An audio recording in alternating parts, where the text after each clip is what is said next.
अॻूणे वज़ीर आज़म मियां मोहम्मद नवाज़ शरीफ़ जी मरी खां इस्लामाबाद पहुचण ते कारकुननि पारां शानदार आजियां कई वई। नवाज़ शरीफ़ ना अहलीबाद मरी हाउस खां इस्लामाबाद लाइ काफ़िले जी सूरत में रवानो थियो, जंहिंजो बाराकोह वारे इलाइक़े में पहुचण ते नून लीग कारकुननि शानदार इस्तक़बाल कयो। मुस्लिम लीग नून जे कारकुननि शेर शेर आया आया जा नारा हणी अॻूणे वज़ीर आज़म नवाज़ शरीफ़ जी आजियां कई।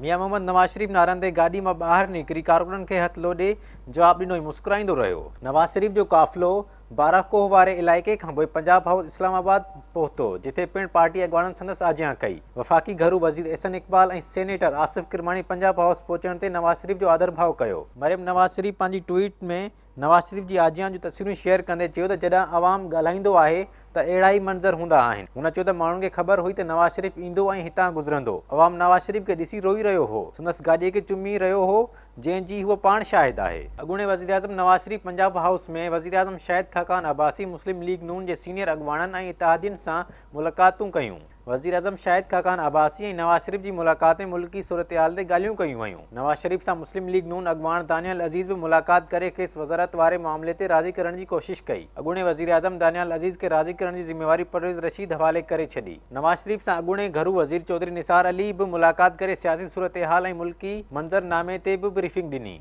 नवाज़ शरीफ़ JUI सरबराह मौलाना फज़लुर रहमान ऐं महमूद खान अचकज़ई सां मुलाक़ात कई। ॿिन्ही खेसि भरपूर हिमायत जी ख़ातिरी कराई। मुलाक़ातुनि दौरान मुल्की सूरतहाल ऐं सियासी मामलनि ते ख़्यालनि जी ॾे वठि कई वई। ॿिन्ही इत्तेहादी पार्टियुनि जे अॻवाननि मुस्लिम लीग नून ऐं नवाज़ शरीफ़ जी भरपूर हिमायत जारी रखण जो अज़म वरजायो।